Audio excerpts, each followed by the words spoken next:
یہ حدیث ضعیف ہے۔ یہ جملہ آپ نے بہت دفعہ سنا بھی ہوگا، کمنٹس میں پڑھا بھی ہوگا۔ جب کسی فضیلت والی بات میں، کسی نیکی کے کام کی ترغیب دلانے کے بارے میں کوئی حدیث کوٹ کی جاتی ہے تو اس پر بہت سے لوگ یہ جملہ لکھ دیتے ہیں کہ یہ حدیث ضعیف ہے۔ لطف اس میں ہوتا ہے کہ اس طرح کا کمنٹس کرنے والوں کی ایک بہت بڑی تعداد ہوتی ہے جسے سرے سے یہ معلوم ہوتا ہی نہیں کہ حدیث ضعیف کہتے کسے ہیں۔ اچھا، ایک تعداد ہے، اگر ان سے پوچھا جائے کہ حدیث ضعیف کس کو کہتے ہیں تو ان کو یہ نہیں معلوم ہوگا۔ پھر دوسرا یہ کہ جس کو معلوم ہوتا ہے اسے یہ نہیں معلوم ہوتا ہے کہ حدیث ضعیف ہے کیوں۔ حدیث ضعیف اس حدیث کو بولتے ہیں کہ جس میں حسن حدیث کی شرائط نہ پائی جائے، جس میں راوی کے اندر کسی طرح کی کوئی کمزوری پائی جاتی ہے، تو ایسی حدیث کو ضعیف کہا جاتا ہے۔ صحیح اور حسن حدیث جو ہوتی ہیں ان کے علماء نے تعریف بیان کی ہے کہ حدیث صحیح کس کو بولتے ہیں، حدیث حسن کسے بولتے ہیں۔ جب حدیث حسن کی شرائط نہیں پائی جاتی تو پھر وہ حدیث ضعیف قرار پاتی ہے۔ اچھا، اب جو حدیث کو ضعیف کہا جائے گا اس کی دو صورتیں ہوتی ہیں، یا تو محدثین نے اس کو ضعیف کہا ہوگا یا محدثین کے بیان کردہ قواعد کی روشنی میں وہ ضعیف ہوگی، یعنی اس کے علاوہ تو کچھ نہیں ہوگا نا۔ تو بنیاد یہ بنی کہ ہمیں یہ دیکھنا ہوگا کہ محدثین کرام نے ضعیف حدیث کے اصول اور ضابطے کیا بیان کیے ہیں، پیروی ان میں ان کی جائے گی، ٹھیک ہے۔ تو جب محدثین کرام کی اس میں پیروی کی جائے گی کہ حدیث ضعیف کسے کہتے ہیں، حدیث ضعیف کس طرح ہوتی ہے، تو اسی طرح محدثین نے ضعیف حدیث کا حکم کیا بیان کیا ہے۔ کیا ضعیف حدیث کا حکم محدثین نے یہ بیان کیا ہے کہ اس کو ردی کی ٹوکری کے اندر ڈال دیا جائے، یا یہ بیان کیا ہے کہ حدیث ضعیف کسی مقام پر کام آ ہی نہیں سکتی، وہ کسی کام کی ہوتی نہیں، یہ بیان کیا ہے؟ ہرگز ایسا نہیں ہے۔ مغالطے دینے والے یہاں پر مغالطہ یہ دیتے ہیں کہ وہ حدیث ضعیف اور حدیث موضوع کو ایک بنا دیتے ہیں۔ موضوع حدیث وہ ہوتی ہے جو من گھڑت ہوتی ہے، جسے بنا لیا گیا ہوتا ہے، وہ جھوٹ ہوتی ہے، اس کا حدیث سے کوئی تعلق نہیں ہوتا۔ نبی کریم صلی اللہ تعالیٰ علیہ وسلم نے اصلاً وہ بات ارشاد فرمائی ہی نہیں ہوتی اور کسی نے گھڑ لیا ہوتا ہے، وہ موضوع کہلاتی ہے۔ موضوع کسی کام کی نہیں ہوتی، وہ کسی مقام پر استعمال نہیں ہو سکتی، لیکن ضعیف کے احکام جدا ہیں۔ ضعیف یہ موضوع نہیں ہوا کرتی، ضعیف حدیث کے احکام محدثین نے، فقہائے کرام نے بیان فرمائے ہیں۔ میں انشاءاللہ تبارک و تعالیٰ آپ کے سامنے مختلف کتابوں سے جو محدثین کرام کی لکھی ہوئی ہیں، انہوں نے حدیث ضعیف کا کیا حکم بیان کیا ہے، یہ آپ کے سامنے بیان کروں گا۔ سیاہ ستہ سے بھی انشاءاللہ اس کی مثالیں میں آپ کے سامنے پیش کروں گا، توجہ کے ساتھ سنیے گا۔ انشاءاللہ تبارک و تعالیٰ اگر ہدایت کے طالب ہیں تو ان حوالوں کی روشنی میں آپ کے سامنے بات بالکل واضح ہو جائے گی۔ محدثین کرام نے واضح اور صاف الفاظ میں یہ لکھا ہے کہ جب بات فضائل کی آئے گی، احکام سے اس کا تعلق نہ ہو، عقائد سے اس کا تعلق نہ ہو، جیسے اللہ تعالیٰ کی صفات کو بیان کرنا ہے، احکام مثلاً حلال اور حرام کو بیان کرنا ہے، جب حدیث کا تعلق ان دونوں کیٹیگریوں کے ساتھ نہیں ہے، نہ عقائد کے ساتھ ہے نہ حکام کے ساتھ ہے، حلال حرام بیان کرنے کے ساتھ، تو اس کے علاوہ جو دیگر مقامات ہیں، فضیلت ہے، ترغیب و ترہیب کا معاملہ ہے، قصص یعنی واقعات ہیں، اس طرح کی باتیں جب بیان کرنی ہوں زہد و تقویٰ کی، تو وہاں پر حدیث ضعیف یہ معتبر ہوا کرتی ہے۔ حدیث ضعیف وہاں پر استعمال کی جاتی ہے، اس پر عمل کیا جاتا ہے، اس پر عمل کرنا یہ مستحب ہے۔ سماعت فرمائیے، امام ابو بکر خطیب بغدادی رحمۃ اللہ تعالی علیہ حدیث کے بہت بڑے امام ہیں، مشہور محدث ہیں۔ یہ اپنی کتاب الجامع لاخلاق الراوی و آداب السامع، اس کی جلد نمبر 2 صفحہ نمبر 91 پر فرماتے ہیں، وَيَنبَغِي لِلْمُحَدِّثِ أَن يَتَشَدَّدَ فِي أَحَادِيثِ الْأَحْكَامِ الَّتِي يُفْصَلُ بِهَا بَيْنَ الْحَلَالِ وَالْحَرَامِ فَلَا يَرْوِيهَا إِلَّا عَنْ أَهْلِ الْمَعْرِفَةِ وَالْحِفْظِ وَذَوِي الْإِتْقَانِ وَالضَّبْطِ، یعنی محدث کے لیے یہ مناسب ہے کہ وہ احادیث سے متعلق وہ احکام کہ جن میں حلال اور حرام کا فیصلہ کیا گیا ہوتا ہے، جن احادیث کے ذریعے حلال اور حرام کو واضح کیا گیا ہوتا ہے، ان احادیث کے اندر سختی برتے، اور ایسی احادیث وہ اہل معرفت سے، مضبوط حافظے والوں سے، پختگی سے حدیث کو یاد رکھنے والوں سے روایت کرے، اور کسی سے روایت نہ کرے جب معاملہ احکام کا ہو، حلال حرام کا ہو۔ وَأَمَّا الْأَحَادِيثُ الَّتِي تَتَعَلَّقُ بِفَضَائِلِ الْأَعْمَالِ وَمَا فِي مَعْنَاهَا فَيُحْتَمَلُ رِوَایَتُهَا عَنْ عَامَّةِ الشُّيُوخِ، یعنی جب احادیث تعلق رکھتی ہوں فضائل اعمال کے ساتھ، کسی عمل کی فضیلت بیان کی گئی ہو اس حدیث میں، تو پھر عام راویوں سے بھی جو ثقہ راوی نہ ہوں، کمزور راوی ہوں، ایسے راویوں سے بھی حدیث کو لیا جا سکتا ہے، اس میں حرج نہیں ہے۔ یہ خطیب بغدادی رحمۃ اللہ تعالی علیہ نے بیان فرمایا ہے۔ علم حدیث سے شغف رکھنے والے خطیب بغدادی کے مقام کو فن حدیث کے اندر بخوبی جانتے ہیں۔ خطیب بغدادی رحمۃ اللہ تعالی علیہ یہ حافظ المشرق کہلاتے ہیں، اور دوسرے ان کے ہم اثر ایک ہی سال میں دونوں کا انتقال ہوا، امام ابن عبد البر رحمۃ اللہ تعالی علیہ، متوفی سن 463 ہجری۔ یہ اپنی کتاب جامع بیان العلم و فضلہ، اس میں روایت کرتے ہیں کہ حدیث مبارکہ جو فضیلت سے تعلق رکھتی ہے، علم کی فضیلت پر آپ نے حدیث روایت کی، اور اس کے بعد فرمایا ھذا الحدیث ضعیف، یہ حدیث ضعیف ہے، لأن ابا معمر عباد بن عبد الصمد انفرد به وهو متروک الحدیث، اس لیے کہ یہ جو حدیث مبارکہ علم کی فضیلت کے اندر موجود ہے، اس میں راوی ہے عباد بن عبد الصمد، اور یہی اس حدیث پاک کو روایت کرتا ہے، یہ اس کی روایت کے اندر منفرد ہے، اور یہ متروک الحدیث ہے، یعنی سخت ضعیف راوی ہے۔ وَأَهْلُ الْعِلْمِ بِجَمَاعَتِهِمْ يَتَسَاهَلُونَ فِي الْفَضَائِلِ فَيَرْوُونَهَا عَنْ كُلٍّ وَإِنَّمَا يَتَشَدَّدُونَ فِي أَحَادِيثِ الْأَحْكَامِ، لیکن چونکہ حدیث کا تعلق فضیلت کے ساتھ ہے تو تمام کے تمام اہل علم، یہ امام ابن عبد البر جو محدث ہیں یہ ارشاد فرما رہے ہیں کہ تمام کے تمام اہل علم فضائل کی احادیث میں نرمی برتتے ہیں، اور اس میں ہر طرح کے راوی کی روایت کو لے لیتے ہیں، یعنی ہر ضعیف روایت کو یہ اختیار کر لیتے ہیں۔ محدثین یہ شدت برتتے ہیں اس وقت جب کہ احادیث احکام سے تعلق رکھتے ہوں، احکام کی احادیث کے اندر یہ سختی برتتے ہیں۔ یہ امام ابن عبد البر رحمۃ اللہ تعالی علیہ نے اپنی کتاب جامع بیان العلم کے اندر بیان فرمایا۔ اسی طرح حدیث کے مشہور امام ہیں، حدیث پڑھنے والے بخوبی ان کے نام کو جانتے ہیں، امام بیہقی رحمۃ اللہ تعالی علیہ، ان کی کتاب ہے دلائل النبوہ کے نام سے، جو نبی کریم صلی اللہ تعالی علیہ وآلہ وسلم کی سیرت پر مشتمل ہے۔ اس میں امام بیہقی رحمۃ اللہ تعالی علیہ نے احادیث کی اقسام بیان کی، اور احادیث بیان کرنے والے راویوں کی کچھ قسمیں اس کے اندر بیان کی ہیں، کہ جو روایت کرتے ہیں ان میں بعض وہ ہوتے ہیں کہ جو انتہائی مضبوط ہوتے ہیں، اور بعض کے اندر کچھ کمزوری ہوتی ہے۔ تو فرماتے ہیں وَضَرْبٌ لَا يَكُونُ رَاوِيهِ مُتَّهَمًا بِالْوَضْعِ غَيْرَ أَنَّهُ عُرِفَ بِسُوءِ الْحِفْظِ وَكَثْرَةِ الْغَلَطِ فِي رِوَايَاتِهِ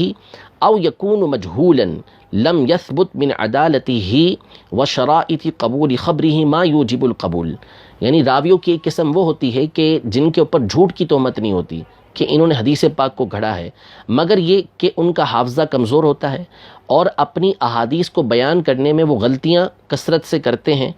یا مجہول ہوتے ہیں، پتہ ہی نہیں ہوتا ان کی عدالت کے بارے میں، نہ ان کے اندر ایسی بات پائی جاتی ہے، ایسے راویوں والی شرائط پائی جاتی ہیں کہ جن کی روایت کو قبول کرنا یہ ضروری ہوتا ہے۔ فرماتے ہیں اس طرح کے راویوں کی حدیث کے بارے میں کہ فَهَذَا الضَّرْبُ مِنَ الْأَحَادِيثِ لَا يَكُونُ مُسْتَعْمَلًا فِي الْأَحْكَامِ، جب اس طرح کا کمزور راوی ہو تو اس کی احادیث احکام میں، کسی چیز کو حلال بیان کرنے میں، کسی چیز کے حرام بیان کرنے میں ان کو اختیار نہیں کیا جاتا، ان کو استعمال نہیں کیا جاتا۔ کما لا تکون شہادت من هذه صفته مقبولة عند الحکام، جیسا کہ اس طرح کا کمزور شخص اگر حاکم کے سامنے، قاضی کے سامنے کسی بات کی گواہی دے تو اس کی گواہی بھی مقبول نہیں ہوتی۔ ہاں وقد يستعمل في الدعوات والترغیب والترہیب والتفسیر والمغازی فيما لا يتعلق به حکم، اس طرح کا راوی جو کمزور راوی ہے، اس کی حدیثیں دعاؤں میں، اس کی حدیث ترغیب و ترہیب میں، تفسیر میں، مغازی یعنی غزوات جو ہوتے ہیں، حضور علیہ الصلوۃ والسلام کی جہاد کی جو باتیں ہیں، ان میں ان کو استعمال کیا جا سکتا ہے، اس پر عمل کیا جا سکتا ہے، جبکہ اس کا تعلق اس کے ساتھ کوئی حکم متعلق نہ ہوتا ہو، اس سے کوئی حکم ثابت نہ کیا جاتا ہو۔ یہ امام بیہقی رحمۃ اللہ تعالی علیہ ہیں، جن کا سن وفات 458 ہجری ہے۔ انہوں نے بھی وہی بات ارشاد فرمائی کہ جو امام خطیب بغدادی نے بیان فرمائی، حافظ ابن عبد البر رحمۃ اللہ تعالی علیہ نے ارشاد فرمائی۔ مقدمہ علوم الحدیث، حافظ ابن الصلاح رحمۃ اللہ تعالی علیہ، متوفی سن 643 ہجری۔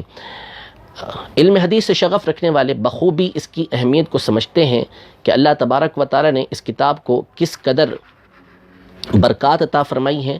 اور محدثین کا کیسا اس حدیث کے ساتھ اس کتاب کے ساتھ شغف رہا ہے۔ تو حافظ ابن الصلاح رحمۃ اللہ تعالی علیہ کا یہ مقدمہ بڑا مشہور و معروف مقدمہ ہے اور علم حدیث کے اندر متداول ہے۔ اس میں حافظ ابن الصلاح رحمۃ اللہ تعالی علیہ جو جلیل القدر محدث ہیں، یہ فرماتے ہیں: یجوز عند اہل الحدیث وغیرہم التساہل فی الاسانید وروایۃ ما سوى الموضوع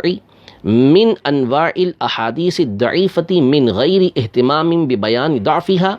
فیما سوى صفات اللہ تعالی واحکام الشریعۃ من الحلال والحرام وغیرہما۔ یعنی محدثین کے نزدیک اور دیگر علماء کے نزدیک سندوں کے اندر نرمی برتنا جائز ہے، اور موضوع کے علاوہ دیگر احادیث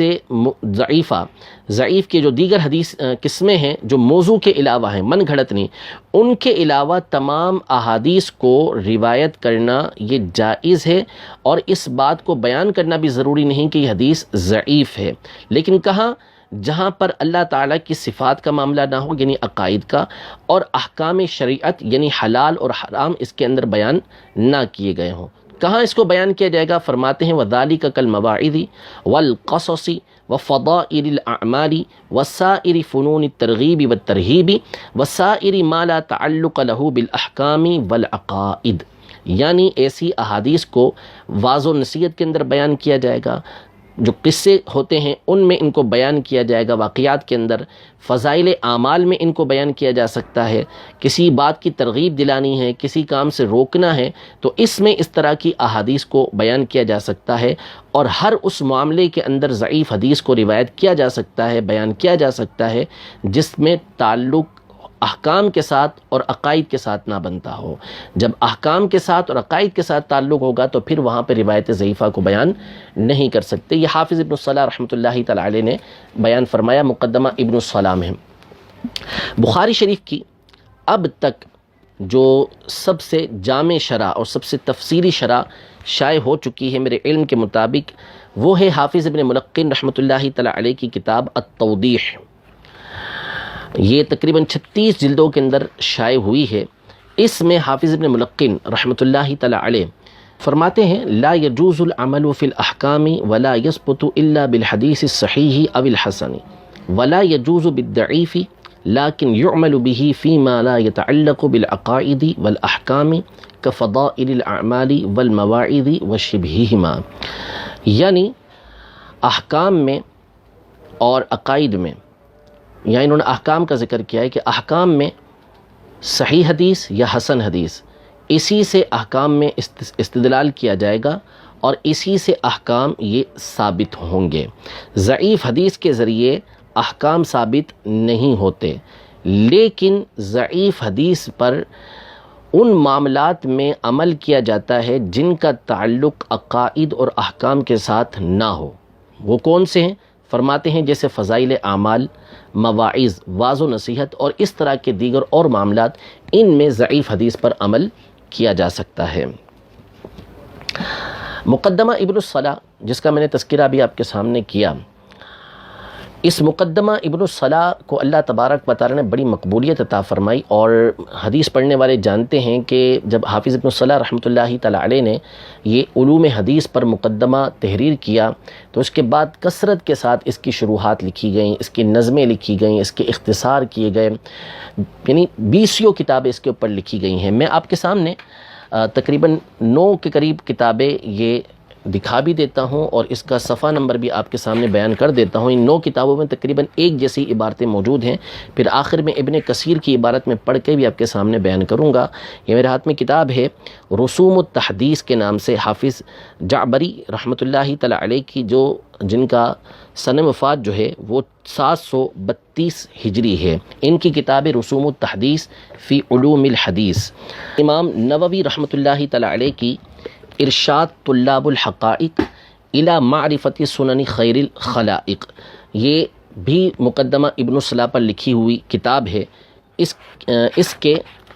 صفحہ نمبر 107، 107 اور 108، اس پر امام نووی رحمۃ اللہ تعالی علیہ، حافظ ابن ناصر الدین دمشقی رحمۃ اللہ تعالی علیہ، ان کی کتاب ہے یہ عقود الدرر فی علوم الاثر، اس کے صفحہ نمبر 174 پر یہ لکھتے ہیں۔ اور شرح الفیۃ العراقی، یہ علامہ جلال الدین سیوطی شافعی رحمۃ اللہ تعالی علیہ کی کتاب ہے،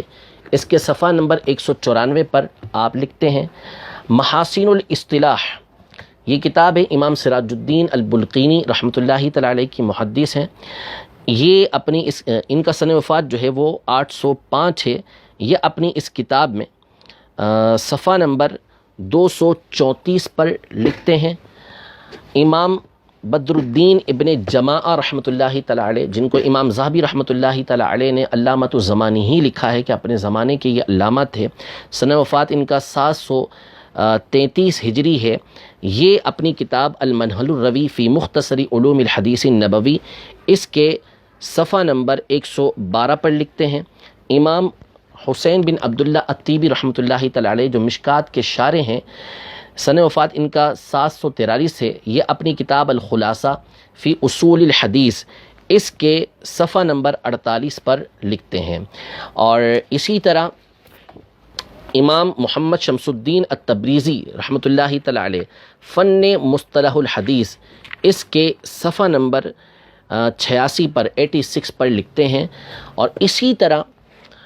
ابن کثیر دمشقی، جو مانعین کے نزدیک، مخالفین کے نزدیک بڑے ہی مشہور و معروف عالم ہیں اور ان کا بڑا نام ہے ان کے نزدیک، یہ اپنی کتاب اختصار علوم الحدیث میں لکھتے ہیں۔ میں انہی کی عبارت پڑھ کے سناتا ہوں، باقی جتنی کتابیں میں نے بھی آپ کے سامنے ذکر کی تقریباً اسی طرح کی عبارت ان تمام کے اندر موجود ہے۔ وَيَجُوزُ رِوَایَةُ مَا عَدَى الْمَوْضُوعِ فِي بَابِ التَّرْغِیبِ وَالتَّرْہِیبِ وَالْقَصَصِ وَالْمَوَاعِظِ وَنَحْوِ ذَلِكَ الا فی صفات اللہ عز وجل وفی باب الحلال والحرام،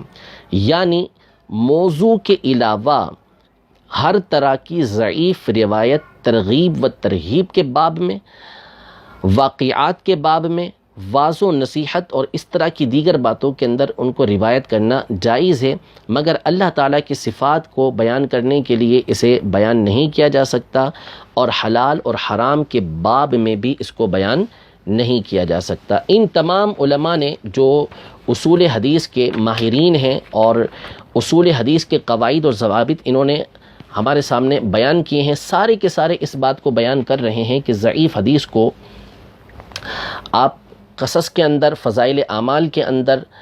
واقعات کے اندر بیان کر سکتے ہیں، جب تک کہ اس سے اللہ تعالیٰ کی صفات کو بیان نہ کیا جائے، جب تک کہ اس میں احکام کو بیان نہ کیا جائے۔ امام مسلم بن حجاج القشیری رحمۃ اللہ تعالی علیہ کے شاگرد رشید اور مشہور و معروف امام جرح و تعدیل امام ابو محمد عبد الرحمن ابن ابی حاتم رازی، ابن ابی حاتم رازی کے بارے میں ہر حدیث کا علم رکھنے والا، جرح و تعدیل سے شغف رکھنے والا اچھی طرح جانتا ہے کہ ان کا مقام و مرتبہ کیا ہے اور ان کی کتاب کس قدر اہل علم کے درمیان متداول اور معروف ہے۔ اس میں امام مسلم رحمۃ اللہ تعالی علیہ کے یہ مشہور و معروف شاگرد بیان کرتے ہیں، راویوں کی قسمیں بیان کرتے ہیں، اس میں سے ایک قسم بیان کرتے ہیں کہ الصدوق الورع المغفل الغالب علیہم الوہم والخطأ والسہو والغلط فہذا یکتب من حدیثہ الترغیب والترہیب والزہد والآداب ولا یحتج بحدیثہ فی الحلال والحرام، یعنی راویوں کی ایک قسم وہ ہے کہ جو سچے ہیں، تقوی والے ہیں، لیکن ان کے اوپر غفلت طاری رہتی ہے، غفلت ان کے اوپر موجود ہوتی ہے، یعنی حدیث کے اندر بھول ہوتی ہے، کمزور ہوتے ہیں حافظے وغیرہ کے اعتبار سے، ان پر وہم غالب ہوتا ہے، خطا ان سے ہوتی ہے، سہو ہوتا ہے، غلطیاں واقع ہوتی ہیں، تو اس طرح کے راویوں کی حدیث کو ترغیب و ترہیب کے اندر، زہد و آداب کے اندر روایت کیا جائے گا، اور ان کی حدیث سے حلال و حرام میں استدلال نہیں کیا جائے گا۔ یہ امام ابن ابی حاتم رازی رحمۃ اللہ تعالی علیہ نے الجرح والتعدیل کے مقدمے میں بیان کیا، جلد نمبر 1 صفحہ نمبر اس کا 54 ہے، جس میں آپ نے اس بات کو بیان فرمایا ہے۔ امام بخاری رحمۃ اللہ تعالی علیہ کے بڑے مشہور و معروف شاگرد ہیں اور امام الائمہ کہلاتے ہیں۔ حدیث کی ان کی مشہور و معروف کتاب ہے صحیح ابن خزیمہ، یعنی امام ابو بکر محمد بن اسحاق بن خزیمہ رحمۃ اللہ تعالی علیہ، متوفی سن 311۔ یہ اپنی کتاب صحیح ابن خزیمہ جلد نمبر 2 صفحہ نمبر 1338، باب نمبر 260 اور حدیث کا رقم ہے 2841۔ اس میں آپ نے وقوف عرفہ کے حوالے سے ایک دعا کو ذکر کیا کہ نبی کریم صلی اللہ تعالیٰ علیہ وآلہ وسلم وقوف عرفہ میں اس دعا کو پڑھا کرتے تھے، یعنی کثرت کے ساتھ یہ دعا پڑھتے تھے۔ اس کو آپ نے ذکر کیا اور پھر اس کے اوپر آپ نے ارشاد فرمایا، یعنی اس دعا کو ذکر کرنے سے قبل فرمایا کہ اگر تو یہ دعا ثابت ہے، یعنی یہ حدیث صحیح سند کے ساتھ یا حسن سند کے ساتھ ثابت ہو تو مسئلہ ہی نہیں ہے، لیکن یہ صحیح سند کے ساتھ ثابت نہیں ہے، نقل کے اعتبار سے اس کے اندر کمزوری موجود ہے، لیکن ہم نے اس کو اس لیے روایت کیا ہے کہ اذ ھذا الدعاء مباح ان يدعو به علی الموقف وغیرہ، اس لیے کہ یہ فقط ایک دعا ہے جو مباح ہے، تو اس دعا کے ذریعے ہم اس دعا کو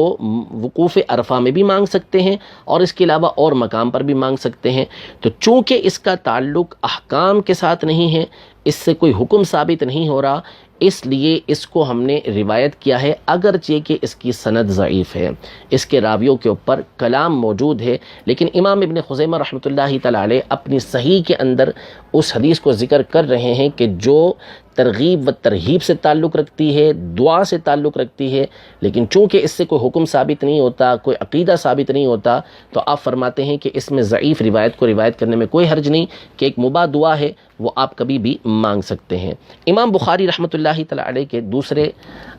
مشہور شاگرد سیاہ ستہ کے مصنفین میں سے ایک مصنف اور محدث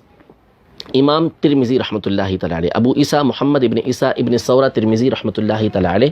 اپنی مشہور کتاب جامع ترمذی جلد نمبر 4 صفحہ نمبر 503، حدیث نمبر 2744 2744 ہے، اور مطبوعہ اس کا دارالحدیث قاہرہ ہے۔ امام ترمذی رحمۃ اللہ تعالی علیہ حدیث پاک نقل کرتے ہیں کہ حضرت نبی کریم صلی اللہ تعالی علیہ وسلم نے ارشاد فرمایا، یشمت العاطس ثلاثا فَإِن زَادَ فَإِن شِئْتَ فَشَمِّتْهُ وَإِن شِئْتَ فَلَا، یعنی چھینکنے والے کو 3 مرتبہ جواب دیا جائے گا، یعنی چھینکنے والا کہے الحمدللہ رب العالمین تو جواب میں یرحمک اللہ کہا جائے، ایک مرتبہ ایسا ہوا، دوسری مرتبہ ایسا ہوا، تیسری مرتبہ ایسا ہوا، 3 مرتبہ جواب دیا جائے گا۔ اگر 3 مرتبہ سے زیادہ اسے چھینک آتی ہے، وہ الحمدللہ کہتا ہے، تو جواب دینے والے کی مرضی ہے کہ تو جواب دے، اور اگر چاہے تو جواب نہ دے۔ امام ترمذی رحمۃ اللہ تعالی علیہ اس حدیث کو روایت کرنے کے بعد فرماتے ہیں، ھذا حدیث غریب و اسنادہ مجہول، یعنی یہ حدیث مبارکہ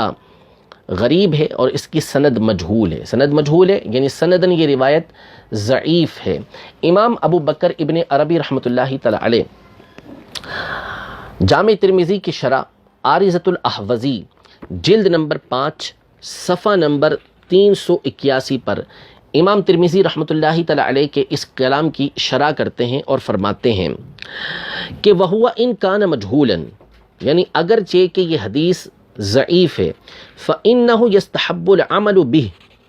مگر یہ کہ اس پر عمل کرنا یہ مستحب ہے، لِأَنَّهُ دُعَاءٌ بِخَيْرٍ وَصِلَةٌ لِلْجَلِيسِ وَتَوَدُّدٌ لَهُ، اس لیے کہ یہ فقط ایک خیر کی دعا ہے،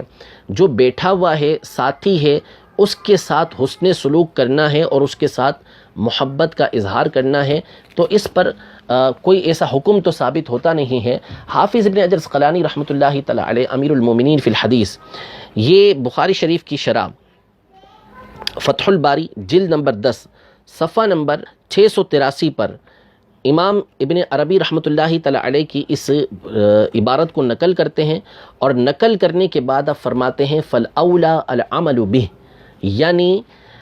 ابن عربی کے اس قول سے ثابت ہوا کہ اگرچہ کہ سندن یہ حدیث ضعیف ہے، لیکن چونکہ فقط دعا سے تعلق رکھتی ہے، اس سے کسی طرح کا کوئی حکم ثابت نہیں ہو رہا، تو لہذا اس پر عمل کرنے میں اصلاً کوئی حرج نہیں ہے۔ امام بخاری رحمۃ اللہ تعالی علیہ کے ہم اثر اور جلیل القدر محدث امام ابو داود رحمۃ اللہ تعالی علیہ، جن کی سنن ابی داود بڑی مشہور و معروف ہے، یہ اپنی سنن ابی داود کی جلد نمبر 3 صفحہ نمبر 254 پر اور باب نمبر اس کا 70 ہے، اور شیخ عوامہ کی ترکیم کے مطابق رقم الحدیث کے مطابق نمبرنگ کے مطابق اس کی نمبرنگ ہے 2588 2588۔ اس میں امام ابو داود رحمۃ اللہ تعالی علیہ حضرت سمورہ بن جندب رضی اللہ تعالی عنہ سے ایک حدیث مبارکہ روایت کرتے ہیں کہ آپ نے ارشاد فرمایا کہ مہاجرین کا شعار، مہاجرین کی نشانی یہ تھی عبداللہ، یعنی ان کے درمیان عبداللہ نام ہوا کرتا تھا، ان کی نشانی عبداللہ ہوا کرتی تھی، اور انصار کا شعار، انصار کی نشانی یہ عبد الرحمن ہوا کرتی تھی۔ امام ابو داود رحمۃ اللہ تعالی علیہ نے اس حدیث مبارکہ کو روایت کیا۔ اس حدیث مبارکہ کو البانی نے، جو مخالفین کا انتہائی معتمد شخص ہے، اگرچہ کہ ہمارے نزدیک اس کی کوئی حیثیت نہیں، کوئی حجت نہیں ہے، اس نے بھی اس حدیث مبارکہ کو ضعیف قرار دیا۔ اس کے علاوہ سینکڑوں حدیث سنن نبی داؤد کی اس نے ضعیف قرار دی ہیں، سندن یہ حدیث مبارکہ اس پر کلام ہے۔ حافظ ابن رسلان رحمۃ اللہ تعالی علیہ سنن نبی داؤد کی سب سے عظیم اور سب سے بڑی شرح یہ کہلاتی ہے، یہ ابن حجر اسقلانی رحمۃ اللہ تعالی علیہ کے اساتذہ میں شمار ہوتے ہیں۔ ان کی کتاب ہے شرح سنن ابی داؤد، جو تقریباً 23 جلدوں کے اندر مطبوع ہوئی ہے۔ اس کی جلد نمبر 11 صفحہ نمبر 299 پر پہلے انہوں نے اس حدیث کی سند پر کلام کیا کہ اس کے راوی الحجاج بن ارطاد کے اوپر کلام ہے، پھر اس کے بعد آپ نے فرمایا کہ قلت، میں یہ کہتا ہوں، وَإِن كَانَ ضَعِيفًا، اگرچہ کہ یہ حدیث ضعیف ہے، فَيُعْمَلُ بِالضَّعِيفِ فِي فَضَائِلِ الْأَعْمَالِ، مگر فضائل اعمال کی جہاں بات آئے گی، جہاں پر کوئی عقیدے کا معاملہ نہ ہو، جہاں پر کوئی حکم کا معاملہ نہ ہو، تو وہاں پر ضعیف حدیث میں عمل کیا جاتا ہے۔ تو امام ابو داؤد رحمۃ اللہ تعالی علیہ کی اس حدیث ضعیف کے ذریعے اگر کوئی اپنا شعار عبداللہ رکھتا ہے، کوئی اپنا شعار عبد الرحمن رکھتا ہے جس سے فضیلت حاصل ہو، تو اس پر عمل کرنے میں کوئی مسئلہ نہیں ہے۔ یہ حافظ ابن رسلان رحمۃ اللہ تعالی علیہ نے بیان فرمایا۔ امام ابن ماجہ رحمۃ اللہ تعالی علیہ، یہ بھی سیاہ ستہ کے مصنفین میں سے ایک مصنف ہیں، انہوں نے اپنی سنن کی جلد نمبر 3 صفحہ نمبر 439 اور حدیث نمبر 2957 2957 اس میں سیدنا ابو ہریرہ رضی اللہ تعالی عنہ سے رکن یمانی کی ایک فضیلت روایت کی کہ نبی کریم صلی اللہ تعالی علیہ وسلم نے ارشاد فرمایا، وکل بہ 70 ملکن، یعنی اس رکن یمانی پر 70 فرشتے مقرر ہیں۔ فمن قال اللہم انی اسألک العفو والعافیۃ فی الدنیا والآخرہ ربنا آتنا فی الدنیا حسنہ وفی الآخرۃ حسنۃ وقنا عذاب النار، یعنی جو یہ دعا پڑھتا ہے اللہم انی اسألک العفو والعافیۃ فی الدنیا والآخرہ ربنا آتنا فی الدنیا حسنۃ وفی الآخرۃ حسنۃ وقنا عذاب النار، رکن یمانی کے پاس تو یہ فرشتے کہتے ہیں آمین۔ اس حدیث مبارکہ کو کئی ایک علماء نے ضعیف قرار دیا۔ امام بوصیری رحمۃ اللہ تعالی علیہ نے مصباح الزجاجہ میں اس حدیث مبارکہ کو ضعیف قرار دیا، اور البانی نے جہاں ابن ماجہ کی سینکڑوں حدیثوں کو ضعیف قرار دیا ہے، انہی میں سے اس حدیث مبارکہ کو بھی اس نے ضعیف قرار دیا ہے۔ امام ملا علی قاری رحمۃ اللہ تعالی علیہ شرح مسند ابو حنیفہ صفحہ نمبر 26 پر لکھتے ہیں کہ رواہ ابن ماجہ باسناد ضعیف، یعنی یہ حدیث مبارکہ کہ رکن یمانی کے پاس یہ دعا پڑھی جائے تو فرشتے آمین کہتے ہیں، اس کو امام ابن ماجہ نے سند ضعیف کے ساتھ روایت کیا ہے، لکنہ قوی حیث یعمل بہ فی فضائل الاعمال، لیکن یہ اس اعتبار سے قوی ہے کہ فضائل اعمال میں، عمل کی فضیلت کے بیان میں اس پر عمل کرنے میں کوئی حرج نہیں ہوتا، وہاں پر اس پر عمل کیا جاتا ہے تو اس اعتبار سے یہ قوی ہے، یعنی اس پر عمل کر سکتے ہیں۔ یہ سنن ابن ماجہ کی ضعیف روایت پر امام ملا علی قاری رحمۃ اللہ تعالی علیہ نے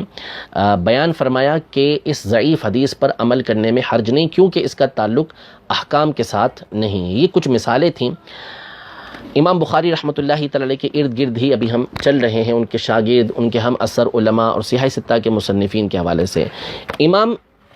بخاری رحمۃ اللہ تعالی علیہ کے اجل استاذ، امام المحدثین، سید المحدثین، امام احمد بن حنبل رحمۃ اللہ تعالی علیہ، حدیث کے مشہور امام ہیں۔ مسند احمد بن حنبل آپ کی مشہور و معروف کتاب ہے۔ امام احمد بن حنبل رحمۃ اللہ تعالی علیہ کے بارے میں ان کے جو اقوال ہیں، خطیب بغدادی نے اپنی کتاب الکفایہ فی علم الروایہ، اس کے صفحہ نمبر 124 پر 2 قول نقل کیے ہیں۔ میں آپ کے سامنے ایک قول ذکر کرتا ہوں کہ امام احمد بن حنبل رحمۃ اللہ تعالی علیہ ضعیف احادیث کے حوالے سے کیا بیان فرماتے ہیں۔ چنانچہ فرماتے ہیں احادیث الرقاق یحتمل ان یتساہل فیہا حتی یجیء فیہ شیء فیہ حکم، یعنی جو رقاق کی احادیث ہیں، یعنی جن میں ایسی باتیں بیان کی گئی ہیں کہ جس سے دل نرم ہوتا ہے، دل کو نرم کرنے والی باتیں، زہد و تقوی کی باتیں، جن احادیث کے اندر ان کا تذکرہ ہے وہ اس بات کا احتمال رکھتی ہیں کہ ان کے اندر نرمی برتی جائے، یعنی ان میں ضعیف راویوں کی روایتیں بھی لی جائیں یہاں تک کہ اس میں کوئی حکم آ جائے، یعنی اس کے ذریعے سے کوئی حکم ثابت ہو رہا ہے تو پھر وہاں پر وہ محتج بھی نہیں ہوتی، وہ استدلال کے لائق نہیں ہوتی۔ یہ امام احمد بن حنبل رحمۃ اللہ تعالی علیہ جو امام بخاری کے استاد ہیں ان کا فرمان ہے۔ امام ابن معین رحمۃ اللہ تعالی علیہ، یہ بھی امام بخاری رحمۃ اللہ تعالی علیہ کے استاذ ہیں اور فن جرح و تعدیل کے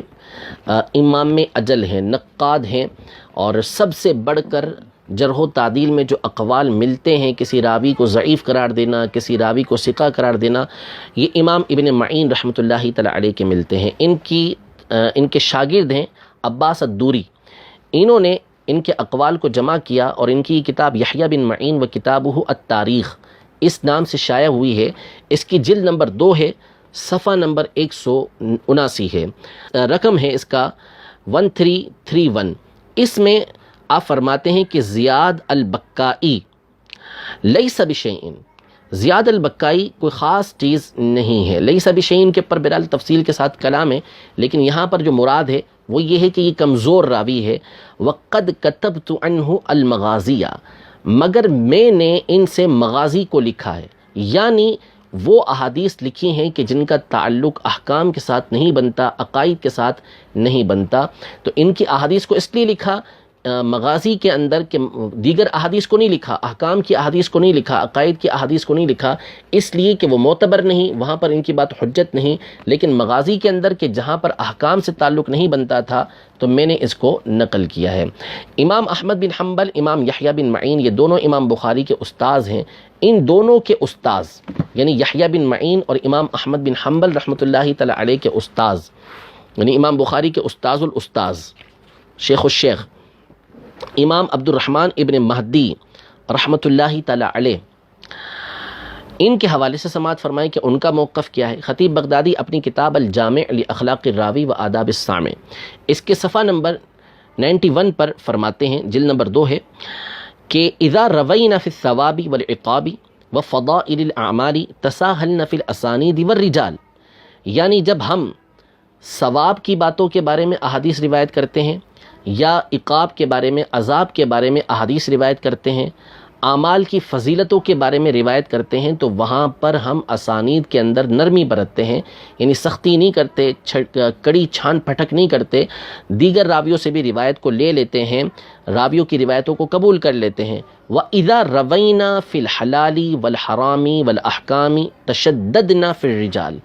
اور جب ہم حلال اور حرام احکام کے بارے میں روایتیں ذکر کرتے ہیں، روایت کرتے ہیں، تو وہاں پر راویوں کے بارے میں ہم سختی برتتے ہیں، مضبوط راویوں کی روایت کو لیتے ہیں، عام راویوں کی روایت کو نہیں لیتے ہیں۔ امام احمد بن حنبل رحمۃ اللہ تعالی علیہ اور امام یحییٰ بن معین وغیرہ کے استاذ،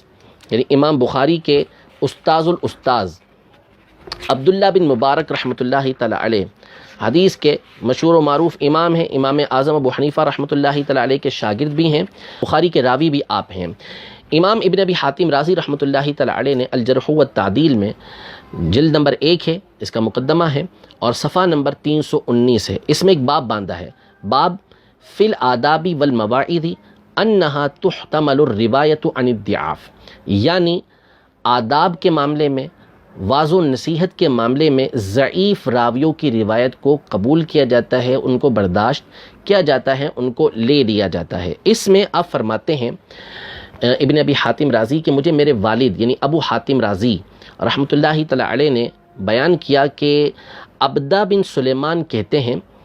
کہ عبداللہ بن مبارک نے ایک راوی سے، ایک شخص سے روایت کیا، اس کو بیان کیا،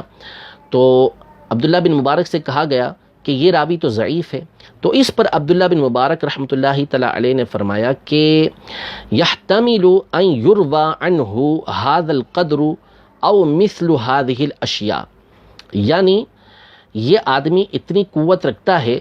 کہ اس سے اس طرح کی باتوں کو لے لیا جائے۔ تو اس پر ابو حاتم رازی رحمۃ اللہ تعالی فرماتے ہیں کہ میں نے عبدہ بن سلیمان سے کہا مثل ای شیء کان، کس طرح کی روایتیں اس ضعیف راوی سے لے لی جائیں، تو انہوں نے فرمایا کہ فی ادب، فی موعظۃ، فی زہد او نحو ھذا، یعنی معاملہ جب ادب کا ہو، اخلاق کا ہو، واعظ و نصیحت کا ہو، زہد و تقوی کی باتیں ہوں یا اس طرح کی دیگر باتیں ہوں، تو اس میں اس طرح کے ضعیف راوی کی روایت کو لے لیا جاتا ہے۔ ان کے بھی استاذ یعنی امام بخاری کے استادوں کے استاد کے استاد امام سفیان ثوری رحمۃ اللہ تعالی علیہ، جو امیر المومنین فی الحدیث کہلاتے ہیں، ان کی بات بھی سماعت فرمائے۔ خطیب بغدادی اپنی اسی کتاب الجامع لاخلاق الراوی و آداب السامع میں صفحہ نمبر 91 پر فرماتے ہیں کہ سفیان ثوری رحمۃ اللہ تعالی علیہ نے ارشاد فرمایا خذوا هذه الرغائب وهذه الفضائل من المشیخۃ فأما الحلال والحرام فلا تأخذوه الا عمن يعرف الزیادۃ فیہ من النقص، یعنی آپ نے فرمایا کہ جب ترغیب و ترہیب کی روایتیں ہوں، فضیلت کی روایتیں ہوں، تو وہ عام مشائخ سے بھی لے لو، عام راویوں سے بھی لے لو۔ بہرحال جب حلال و حرام کا معاملہ آئے تو پھر ان راویوں سے روایت لو کہ جو زیادتی کو نقص سے پہچان سکتے ہیں، یعنی جو مضبوط راوی ہیں، جن کا حافظہ مضبوط ہے، عدالت ان کی کامل ہے، ایسے راویوں سے حلال اور حرام کی حدیثوں کو لو۔ لیکن جہاں پر ترغیب و ترہیب کی باتیں ہوں، فضائل کی باتیں ہوں، تو وہاں پر ضعیف راوی سے بھی روایت یہ لے لو۔ یہ سفیان ثوری رحمۃ اللہ تعالی علیہ جو امیر المومنین فی الحدیث ہیں، انہوں نے ارشاد فرمایا ہے۔ اس طرح کے اور بہت سارے حوالے میرے پاس جمع ہیں، میں 2 حوالے مزید آپ کے سامنے عرض کرتا ہوں۔ یہ تو تھے وہ ائمہ، وہ محدثین کہ جو اہل سنت سے تعلق رکھتے ہیں، جن کی باتیں میں نے آپ کے سامنے بیان کی۔ صنعانی یہ مخالفین کے بڑے مشہور و معروف پیشوا ہیں اور فن حدیث کے اندر ان کے نزدیک بڑے معتبر ہیں۔ ان کی مشہور کتاب ہے توضیح الافکار شرح تنقیح الانظار، ابن وزیر کی کتاب ہے تنقیح الانظار، اس کی یہ شرح ہے توضیح الافکار، اس کی جلد نمبر 3 ہے اور صفحہ نمبر اس کا 81 سے لے کر 83 تک انہوں نے اس میں بیان کیا کہ وَأَمَّا غَيْرُ الْمَوْضُوعِ كَالْأَحَادِيثِ الْوَاهِيَّةِ فَجَوَّزُوا أَيْ أَئِمَّةُ الْحَدِيثِ التساهل فيه وروايته من غير بيان لضعفه إذا كان واردا في غير الأحكام وذلك كالفضائل والقصص والوعظ وسائر فنون الترغیب والترہیب، یعنی موضوع کے علاوہ دیگر احادیث جیسے احادیث وحیہ، انتہائی کمزور احادیث، تو ائمہ حدیث نے اس بات کو جائز قرار دیا کہ اس میں تساہل برتا جائے اور اس کو بغیر اس کا ذوف بیان کیے روایت کیا جائے، جب کہ یہ احادیث احکام کے علاوہ وارد ہوئی ہوں، احکام میں نہ آئی ہوں، جیسے فضائل کے اندر آئی ہوں، واقعات میں آئی ہوں، واعظ و نصیحت کے اندر آئی ہوں، ترغیب و ترہیب کے باب کے اندر آئی ہوں، تو اس میں روایت کرنے میں حرج نہیں ہوا کرتا۔ احناف کے مشہور امام ابن حمام رحمۃ اللہ تعالیٰ علیہ نے اپنی کتاب فتح القدیر میں، علامہ شامی رحمۃ اللہ تعالیٰ علیہ نے حاشیہ ابن عابدین یعنی رد المحتار کے اندر، مالکیہ کے مشہور امام ساوی رحمۃ اللہ تعالیٰ علیہ نے اپنی کتاب حاشیۃ الشرح صغیر میں، اور اسی طرح جو شوافے ہیں ان میں سے امام نووی رحمۃ اللہ تعالیٰ علیہ اور کئی ایک علماء نے، اور حنابلہ میں سے خود امام احمد بن حنبل نے اس بات کو بیان کیا ہے کہ ضعیف احادیث کو فضائل کے اندر روایت کیا جا سکتا ہے، یعنی ایک طرح سے اس کے اوپر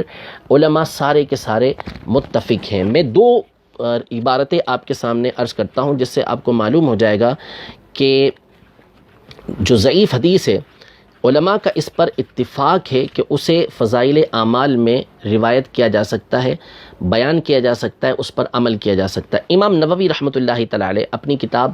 اربعین نووی میں ارشاد فرماتے ہیں، یہ الفتح المبین جو ابن حجر حتمی رحمۃ اللہ تعالی علیہ کی شرح اس کے ساتھ جو شائع ہے اس کا صفحہ نمبر 109 ہے، اور یہ دارالمنہاج جدہ سے چھپی ہوئی ہے۔ اس میں الفاظ ہیں کہ وقد اتفق العلماء علی جواز العمل بالحدیث الضعیف فی فضائل الاعمال، یعنی فضائل اعمال میں حدیث ضعیف پر عمل کرنے کے جواز پر علماء کا اتفاق ہے، سارے کے سارے علماء اس پر متفق ہیں کہ حدیث ضعیف کو فضائل اعمال میں روایت کیا جا سکتا ہے۔ حافظ ابن عبد البر رحمۃ اللہ تعالی علیہ جن کی عبارت میں نے ابتدا میں آپ کے سامنے نقل کی تھی، ان کے الفاظ بھی ملاحظہ فرمائیں کہ آپ فرماتے ہیں کہ وَأَهْلُ الْعِلْمِ بِجَمَاعَتِهِمْ يَتَسَاهَلُونَ فِي الْفَضَائِلِ فَيَرْوُونَهَا عَنْ كُلٍّ، یعنی اہل علم تمام کے تمام فضائل کے اندر تساہل برتتے ہیں اور ہر طرح کے راوی سے روایت لے لیتے ہیں۔ تو یہ ساری عبارتیں آپ نے ملاحظہ کیں، کتابیں آپ نے ملاحظہ کیں کہ کس طرح علماء کھل کر واضح طور پر علماء یعنی محدثین کرام، فقہائے کرام یہ بیان کر رہے ہیں کہ فضائل کے اندر جب معاملہ احکام کا نہ ہو، عقائد کا نہ ہو، تو اس میں ضعیف حدیث جو ہوتی ہے اس کو روایت کرنے میں اور اس پر عمل کرنے میں کوئی حرج نہیں، بلکہ اس پہ عمل کرنا یہ مستحب ہوتا ہے۔ یہاں دو باتوں کی میں وضاحت کر دوں آپ کے سامنے کہ بعض لوگ یہ مغالطہ دیتے ہیں، اور یہ شروع میں بھی میں نے بیان کیا کہ وہ لوگوں کے سامنے اس طرح شو کرتے ہیں کہ ضعیف حدیث جو ہوتی ہے یہ گویا کہ موضوع حدیث ہوتی ہے، حالانکہ موضوع حدیث الگ چیز ہے، من گھڑت حدیث الگ چیز ہے، اور ضعیف حدیث الگ چیز ہے۔ ضعیف حدیث کے علماء نے مقام بیان کیے کہ بھئی اس کو کہاں کہاں استعمال کر سکتے ہیں، اس کے راویوں کے اندر کمزوری آئی ہے تو جو حلال اور حرام کا معاملہ ہوگا وہاں تو نہیں لیں گے ہم، کہ اس سے کوئی چیز کسی کے اوپر لازم ہو رہی ہوتی ہے کہ تم نے یہ کام کرنا ہے یا تم نے یہ کام نہیں کرنا، تم یہ کر سکتے ہو، تم نہیں کر سکتے، تو وہاں پر ہم کمزور راوی کی روایت کو نہیں لیں گے۔ لیکن جہاں پر فضیلت کا معاملہ ہو، مستحب معاملہ ہو کہ کسی پر کوئی چیز لازم نہیں ہو رہی، وہاں کوئی عقیدہ اور نظریہ ثابت نہیں کیا جا رہا، تو اس میں ضعیف حدیث کو روایت کرنے میں کوئی حرج، وہ حدیث سرے سے ہوتی نہیں ہے، اس کو مجازن توسعاً یہ حدیث کہہ دیا جاتا ہے، ورنہ موضوع کا مطلب ہے حضور علیہ الصلوۃ والسلام پر جھوٹ گھڑا گیا، جھوٹ باندھا گیا، اس کو تو روایت کرنے کی، اس کو تو بیان کرنے کی اجازت ہی نہیں ہوتی، صرف اس صورت میں بیان کر سکتے ہیں جبکہ بیان کرنے والا یہ مقصد رکھتا ہے کہ میں لوگوں کے سامنے یہ بیان کروں گا کہ یہ حدیث موضوع ہے، وہ بیان کر کے وہ کہتا ہے کہ بھئی یہ حدیث موضوع ہے، تو اس کا یہ بیان کرنا ٹھیک ہوتا ہے۔ مثلاً حب الوطن من الایمان،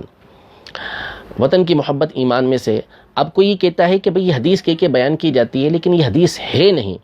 تو اس کو اس لیے بیان کرنا کہ لوگوں کے سامنے واضح کر دیں کہ یہ حدیث نہیں ہے، اس کو بیان کرنا اس اعتبار سے جائز ہوگا، ورنہ اس کو بیان کرنا یہ جائز نہیں ہے۔ دوسری بات یہ کہ یہ لوگ اس بات کا مغالطہ دیتے ہیں کہ گویا علماء اہل سنت یا عوام اہل سنت یہ ضعیف حدیث کو صحیح حدیث پر یا قرآن و حدیث کے اوپر قرآن کے اوپر جو ہے وہ ترجیح دیتے ہیں، حالانکہ ایسا ہے ہی نہیں۔ صحیح حدیث کے اپنے مقامات ہیں اور اس کا اپنا مقام ہے، اس کے ذریعے سے حلال و حرام کے احکام ثابت ہوتے ہیں، ضعیف حدیث سے تو حلال و حرام کے احکام ثابت نہیں ہوتے۔ بس آخر بات ختم کرتا ہوں، بہت لمبی بات ہو گئی ہے، کہ امام بخاری رحمۃ اللہ تعالی علیہ ان کی جامع سے، کیونکہ میں ساری کی ساری باتیں کوشش کر کے امام بخاری کے ارد گرد چلاتا رہا ہوں، ان کے شاگردوں کے حوالے سے، ان کے شاگردوں کے شاگردوں کے حوالے سے، اور ان کے اساتذہ کے اساتذہ، ان کے بھی اساتذہ کے میں نے اقوال نقل کیے۔ امام بخاری رحمۃ اللہ تعالی علیہ کی الجامع الصحیح، الجامع المسند الصحیح المختصر من امور رسول اللہ صلی اللہ تعالی علیہ وآلہ وسلم وسننہ وایامہ، مشہور و معروف اس کا مطبوعہ ہے، دارالمنہاج جدہ سے یہ شائع ہوئی ہے، دنیا کے بہترین نسخوں میں سے یہ ایک نسخہ ہے۔ جلد نمبر اس کی 2 ہے اور جز نمبر اس کا 4 ہے، صفحہ نمبر اس کا 29 ہے، اور اس کی جو حدیث نمبر ہے وہ 2855 ہے، 2855۔ اس میں امام بخاری رحمۃ اللہ تعالی علیہ ایک حدیث مبارکہ لے کر آئے ہیں ابی بن عباس بن سہل سے، عن ابیہ عن جدہ، وہ روایت کرتے ہیں اپنے والد سے اور وہ ان کے دادا سے کہ قال کان للنبی صلی اللہ تعالی علیہ وسلم فی حائطنا فرس یقال له اللحیف، وہ کہتے ہیں کہ نبی کریم صلی اللہ تعالی علیہ وآلہ وسلم کا ایک گھوڑا یہ ہمارے باغ کے اندر موجود تھا جس کو لحیف کہا جاتا تھا۔ امام بخاری رحمۃ اللہ تعالی علیہ جو اس حدیث مبارکہ کو لے کر آئے ہیں ابی بن عباس کی روایت سے لے کر آئے ہیں۔ ابی بن عباس یہ وہ راوی ہے کہ جس کے بارے میں علماء کا اتفاق ہے، تقریباً علماء اس پر متفق ہیں کہ یہ راوی ضعیف ہے۔ ابن حجر عسقلانی رحمۃ اللہ تعالی علیہ تقریب التہذیب میں اس کا خلاصہ بیان کرتے ہیں، فرماتے ہیں فیہ ضعف،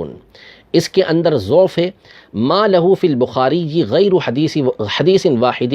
بخاری میں صرف اس کی ایک ہی حدیث مبارکہ موجود ہے۔ تو یہ ضعیف راوی کی روایت امام بخاری یہاں پر لے کر آئے ہیں کہ جس کے ضعف پر علماء کا اتفاق ہے،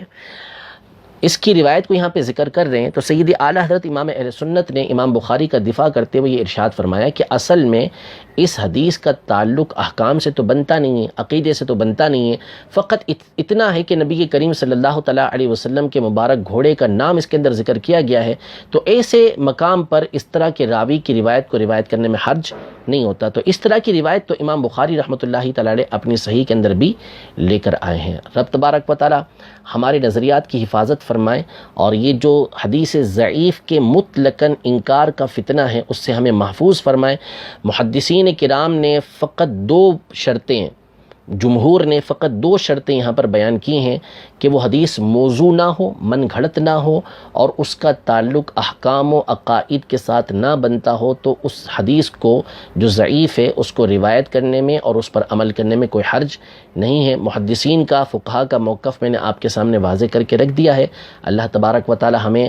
اصلاح قبول کرنے کی توفیق عطا فرمائے، راہ ہدایت پر مستقیم فرمائے، اور اسی راستے پر چلتے رہنے کی توفیق عطا فرمائے۔ آمین بجاہ النبی الامین صلی اللہ تعالی علیہ وآلہ وسلم۔